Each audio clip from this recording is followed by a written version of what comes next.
Hello everyone. Tonight, I'll share with you 5 terrifying true stories of people who were home alone, and what they experienced will keep you on edge.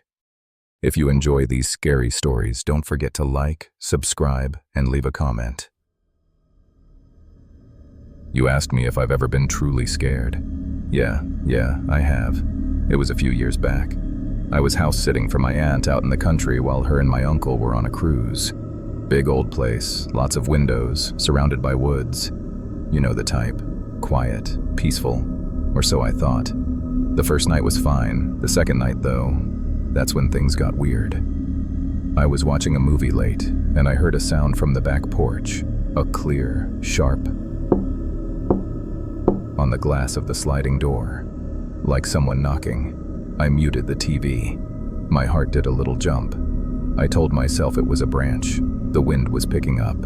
I went to the door, cupped my hands against the glass, and peered out into the pitch black. Nothing. No one. I wrote it off. But the next night it happened again. Same time, around 11. This time it was louder, more impatient. I didn't mute the TV. I turned it off. The silence in that house was suddenly overwhelming. I crept to the door, but I didn't turn on the outside light. I just stood to the side of the window trying to see out.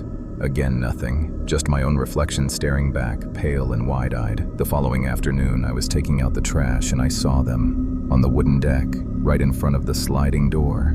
3 perfect, muddy footprints. Size 11, maybe 12. Too big to be my aunt's or uncle's. They pointed toward the house. I felt a cold knot form in my stomach. It hadn't been the wind. Someone had been standing there, watching me. That night I was on edge. I locked every door twice. I checked every window. I even put a kitchen knife on the bedside table, which felt silly but necessary. I must have fallen asleep around 1 in the morning, and then a sound woke me. Not a tap, a scrape.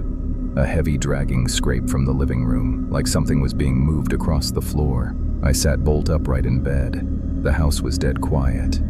I held my breath, listening so hard my ears hurt. And then I heard it. A floorboard creak. Not the random pop of an old house settling. This was a deliberate, weight-bearing creak. In the hallway, right outside my bedroom door. I didn't move. I couldn't. I just stared at the thin line of light under the door, and I saw a shadow blotted out. Someone was standing right there, on the other side of the door, just standing, waiting. I don't know how long we stayed like that. Me frozen in bed, them frozen in the hall. The only thing I could hear was the blood pounding in my ears. Finally, I saw the shadow move. The line of light reappeared. I heard a single quiet footstep moving away down the hall, then another. Then, nothing. I didn't sleep another second that night. I just sat there, clutching that knife, staring at the door until the sun came up. As soon as it was light, I called the police. They came, looked around, found nothing. No forced entry.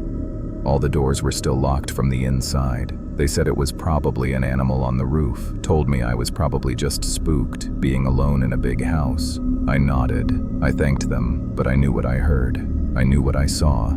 I packed my bag, and I left that day. I never house sat there again. My aunt and uncle got back a week later. I never told them. What was I gonna say? But a few days after they were back, my uncle called me. He said, "Hey, did you have any trouble with the sliding door while we were gone? The lock on the handle is broken. Looks like it was jimmied with a screwdriver or something. Weird, right?" Yeah, weird. I still think about it. The tapping, the footprints, the shadow under the door. I think about the fact that the doors were all locked from the inside when the police came. So how did he get out? Or is it that he never left? You know that feeling when you're home alone and you hear a noise and you just freeze? Your whole world shrinks down to that one sound. That was me. It was a Tuesday night. My parents were at a concert in the city. I had the whole big house to myself and I loved it. Until I didn't. The first thing I heard was the gate. The old iron gate at the side of the house that always squeals when you open it. heard it from the living room. I muted the TV. My heart was suddenly pounding. It could have been the wind, but there was no wind. I sat there for a full minute, just listening. Nothing. Silence. I was starting to relax, to tell myself I was imagining things, when I heard the next sound. A scrape at the back door, a soft metallic jiggling, like someone was trying the handle, very carefully. This wasn't my imagination. I crept to the kitchen, my socks silent on the floor. I didn't turn on any lights. I peered through the little window in the door. The porch light was off. It's always on. Someone had unscrewed the bulb. I could see the faint outline of a figure standing there, just standing, waiting. I stumbled back and did the first smart thing I'd done all night. I ran and deadbolted the door. The sound of the bolt sliding home was so loud. As soon as I did it, the jiggling stopped. The figure was gone. I called the police. My hands were shaking so bad I could barely dial. They said they'd send a car. I felt a wave of relief. I went to the front window to watch for the flashing lights. That's when I saw him. He was across the street under a tree just watching the house. He was wearing a dark hoodie, his face in shadow, and he was holding something, a phone. He was talking to someone. The police came. They checked the doors. They walked around the yard with their flashlights. They found the porch bulb in a bush. They said it was probably just kids playing a prank, trying to scare me. They told me to keep the doors locked. They left. I felt better. For about 10 minutes. I was in the kitchen getting a glass of water when my own phone buzzed. A text message from an unknown number. All it said was, "The cops are gone." The glass slipped from my hand and shattered on the floor. I couldn't breathe. He had my number. How did he have my number? I stared at the screen, waiting for another message. It came through a second later. "You shouldn't have called them." I heard a new sound then. Not from the door, from the basement. A slow, heavy thump, like someone had just jumped down from the basement window well and landed on the concrete floor. He wasn't outside anymore. He'd been waiting for the police to leave. He was inside the house, downstairs, and he'd just texted me to let me know.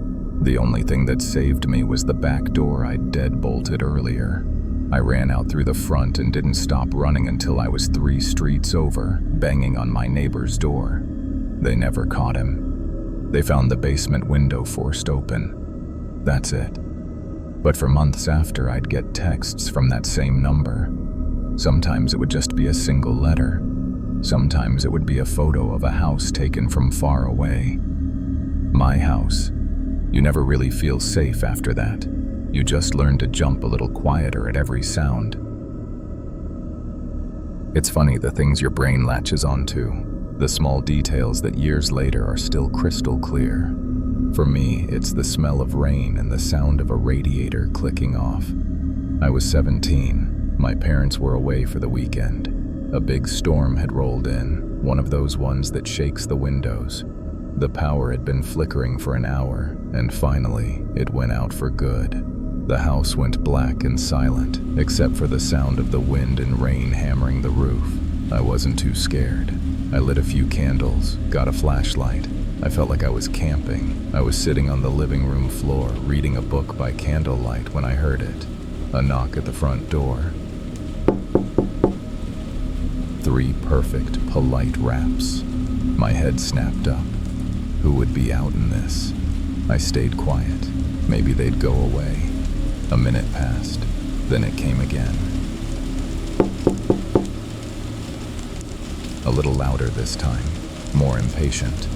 I crept to the front window, careful to stay out of sight, and peeled back the corner of the blinds. I could barely see through the sheets of rain. There was someone standing on the porch. A man, I thought. His head was down, his collar turned up against the weather. I couldn't see his face. I didn't move. I didn't answer. I just watched him. He stood there perfectly still for what felt like an eternity. Then, slowly, he lifted his head. He wasn't looking at the door. He was staring directly at the window, directly at me. He knew I was there. He took a step back, off the porch and into the downpour, never breaking his stare. Then he turned and walked down the driveway and disappeared into the storm. I let out a breath I didn't know I was holding. My hands were trembling. I locked the door and checked all the others. I told myself it was just someone who needed help, someone who got lost. But it didn't feel like that. It felt wrong. An hour went by. The storm was finally starting to ease. I was in the kitchen, and I heard a new sound from upstairs, in my parents' room, the distinct, heavy creak of their floorboards. Then another. Someone was walking around up there. The blood drained from my face. He hadn't left. He'd gone around back. He'd found a way inside. He was upstairs, right above me. I grabbed the biggest knife from the block and my flashlight. I stood at the bottom of the stairs listening. I could hear him moving around. A drawer slid open, then closed. He was searching for something. I knew I had to get out. The front door was my only way, but to get to it, I'd have to pass the staircase.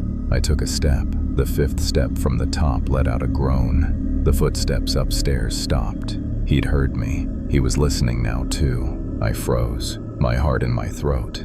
The silence was worse than the noise, and then I heard it. A voice. My mother's voice. It called my name from the top of the stairs. It sounded just like her, tired, a little muffled by the storm. "Honey, are you down there?" I came home early. The flight was canceled. It was perfect, the exact right thing to say. A wave of relief washed over me so powerful I almost dropped the knife. I took a step toward the stairs, ready to call back, but I stopped. Something was off. The power was out. The landline was dead. How did she get in the house without me hearing the car or the door? How did she get upstairs without walking past me? I didn't answer. I just stood there, clutching that knife. The voice came again. "Sweetie, I'm up here. Can you come help me with my bag?" It was her voice, but it was flat. There was no emotion behind it. It was like a recording, a perfect imitation. I didn't say a word. I backed away slowly, never taking my eyes off the top of the stairs. I unlocked the front door, slipped outside into the wet night, and ran. The police found no one. All the doors and windows were still locked from the inside. The only thing they found was up in my parents' room. All the drawers were closed. Everything was in its place, but on the floor, in the middle of the carpet, was a large, wet footprint. You know that feeling when your phone listens to you? You talk about wanting pizza, and suddenly you get an ad for Domino's? We all laugh about it. But what if it wasn't just listening? What if it was participating? I was 17 and my parents were away for a week. It was the middle of winter, and an ice storm had knocked out the cable and Wi-Fi. I was bored out of my mind, just me and my phone with a spotty data connection. That's when the notifications started. It was just a weather alert at first, nothing weird. Then I got a news push notification. The headline read, "Local police report increase in home invasions mimicking routine sounds." I remember a chill going down my spine. I dismissed it. A coincidence. An hour later, I was trying to nap on the couch. I heard a sound from the kitchen, a faint metallic jiggling, exactly like someone testing the back door handle. I shot up, my heart hammering. I crept to the kitchen, my phone in my hand like a weapon. The door was locked. Nothing there. As I stood there trembling, another notification popped up on my screen. This one wasn't from a news app. It was from my own phone's calendar, a reminder I never set. It just said, "Check the locks." I almost dropped my phone. How? I stared at it. It had to be a glitch. A weird, creepy glitch. I tried to call my friend, but the call wouldn't connect. Instead, a text message appeared on my screen from my own number. It was a screenshot of my phone's location settings. A pulsing blue dot showed me exactly in my house. The text underneath, in the same system font, read, "Location shared." Always. The house felt smaller, colder. My phone wasn't a tool anymore. It was a collar, and something was holding the leash. I ran to my room and tried to shut it down. The power button didn't work. The screen stayed on. dimly glowing. The voice assistant activated on its own. A smooth, digital voice echoed in the silent room. "I'm sorry, I can't do that right now. It is important you remain alert. This wasn't a ghost. This wasn't a person. This was the house itself, speaking through the one thing I couldn't live without." My phone buzzed again, a notification from my photo gallery. Memory from today. It was a picture, a dark, blurry, poorly lit photo taken from a low angle. It was a picture of my feet from under my own bed. It had been taken minutes ago while I was trying to nap. It was watching me from my own device. The final notification came as I stood there, completely paralyzed by fear. It was from a messaging app I never use. There was only one contact. The name was just a string of symbols. The message was simple. "The network is secure. You are not. Stay where you are. Help is not coming." I didn't wait. I threw my phone onto my bed like it was a live snake, ran downstairs and fled into the freezing cold. I didn't even grab a coat. I ran to my neighbor's house and pounded on their door until they let me in. We eventually got my phone to turn off. The police found nothing. No evidence of a hack, no signs of a break-in. They said it was probably a prank, a virus, or an elaborate glitch. But I know what I saw. The technology we invite into our homes, that we hold in our hands every day. It has a back door. And that night, something on the other side of that door decided to turn the handle and let me know it was there. Being home alone doesn't mean you're ever really by yourself. Not anymore. Your audience is always logged in. I was 16 years old. My parents finally had the urge to leave me home alone for the weekend. I remember the feeling of absolute freedom as their car pulled out of the driveway. The whole house was mine. It was an old house, my family's for generations, full of creaks and whispers that I'd grown up with. I thought I knew every sound it could make. I was wrong. The first night was fine, just the usual settling noises. But on the second night, things changed. It started with the shadows. I was in the kitchen, making a snack around midnight. The only light was the dim glow over the stove. From the corner of my eye, I saw a movement in the dining room. A deep, black shadow slid across the far wall, tall, thin, and impossibly fast. It was there, and then it was gone. I froze, my heart skipping a beat. I told myself it was a car's headlights passing on the street outside, even though I knew the curtains in that room were drawn. I tried to shake it off and went upstairs to my room. I was reading with my door cracked open, the hallway light providing a soft yellow bar on my floor. That's when I heard the first sound that wasn't the house. A whisper. It was so faint I wasn't sure I heard it at all. It wasn't a word, just a sigh of air, like someone letting out a long, tired breath right outside my door. I sat up, my book forgotten. "Hello?" I called out, my voice sounding small and weak. There was no answer, just the heavy, waiting silence. I got up and peered into the hallway. It was empty. I was about to go back to bed when I saw it. The shadow at the end of the hall. This one wasn't sliding, it was standing. A tall, man-shaped patch of darkness, deeper and blacker than any shadow had a right to be. It had no face, no features, just a solid human form made of absence. I blinked, and it was gone. My blood ran cold. I slammed my bedroom door shut and locked it, my hands trembling. I spent the rest of the night with my lights on, too scared to sleep, listening. For a long time, there was nothing. Then, just as the first gray light of dawn touched my window, I heard it. A slow, deliberate scratch. Scratch. Scratch on the other side of my door, like long fingernails being dragged down the wood. It went on for a minute, then stopped. The next day, I was a wreck. I tried to convince myself it was a dream, a hallucination from being tired. but the feeling of being watched was so intense it was a physical pressure on my skin. I called my friend, but I couldn't bring myself to tell her. It sounded insane. As night fell again, the dread was unbearable. I locked every door and window twice. I turned on every light in the house, trying to ban the shadows. For a few hours it worked. I started to relax, curled up on the sofa with a movie blaring.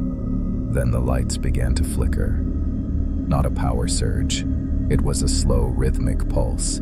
On for 3 seconds, off for 1, on, off, like a heartbeat. The TV sputtered and died during one of the dark moments. And in that sudden, profound silence, I heard a new sound, a low, guttural humming. It was coming from upstairs. It had no melody. It was just a deep, vibrating hum that seemed to emanate from the very walls. Terror seized me. This was real. This was happening. I grabbed a heavy flashlight, my knuckles white on the handle, and decided I had to face it. I had to know. I walked slowly to the bottom of the staircase. The humming was louder up here. It seemed to be coming from my parents' room at the end of the hall. The hallway was dark, but the pulsing light from downstairs provided a strobe-like effect. With every flash of light, I expected to see the shadow man standing there. I took a step up. The 5th stair creaked, a sound I'd heard 1,000,000 times. The humming stopped instantly. The silence that followed was worse. It was a listening silence. I stood frozen on the stairs, not daring to breathe. That's when the whispers started again. Not from one place, but from all around me. Dozens of faint, overlapping voices, speaking just on the edge of hearing. I couldn't make out words, just a susurrus of desperate, angry conversation filling the air. I shone my flashlight beam down the hall. It was empty. I took another step. A floorboard creaked behind me in the living room I'd just left. I spun around, pointing the light. Nothing. I turned back to the stairs, and my beam caught it. For a single, heart-stopping second, the shadow man was on the landing above me. It wasn't standing still this time. It was leaning over the banister, its featureless head tilted, looking down at me. I screamed and stumbled backward, falling down the last few steps onto the hard floor. I scrambled away on my hands and knees, not even looking back, and locked myself in the small half-bathroom under the stairs. It was the only room without a window. I sat on the cold tile crammed between the toilet and the wall, listening. For hours, I listened to it roam the house. I heard footsteps pacing in the room above me. I heard drawers sliding open and shut in the kitchen. I heard the distinct sound of a chair being dragged slowly across the hardwood floor in the dining room. But the worst was the whispering. It was right outside the door. I could hear it clearly now. It was a single voice, rasping and dry. "We see you. You're not alone. Let us in." I pressed my hands over my ears, but I could still hear it, as if the voice was inside my own head. I don't know how long I stayed in there. The sounds eventually faded away as the real sun began to rise. The house fell silent. The normal morning sounds of birds returned. I waited until the sunlight was blazing through the crack under the door before I dared to move. I unlocked the door and pushed it open slowly. The house was destroyed. Chairs were overturned. Drawers were pulled out, their contents spilled. Pictures were tilted on the walls, but there was no one there. My parents came home to a disaster zone and a daughter who was pale and shaking. I told them I'd heard an intruder and hid. They called the police, but of course they found no sign of forced entry. They said it must have been a prank, kids who knew we were out of town. They were wrong. I know what I saw. I know what I heard. We moved out a month later. I never spent another night in that house. But sometimes, late at night, if the power flickers or the house settles in just the wrong way, I freeze, and I listen, because I know now that the shadows don't just hide things. Sometimes the shadows are the thing, and they remember you.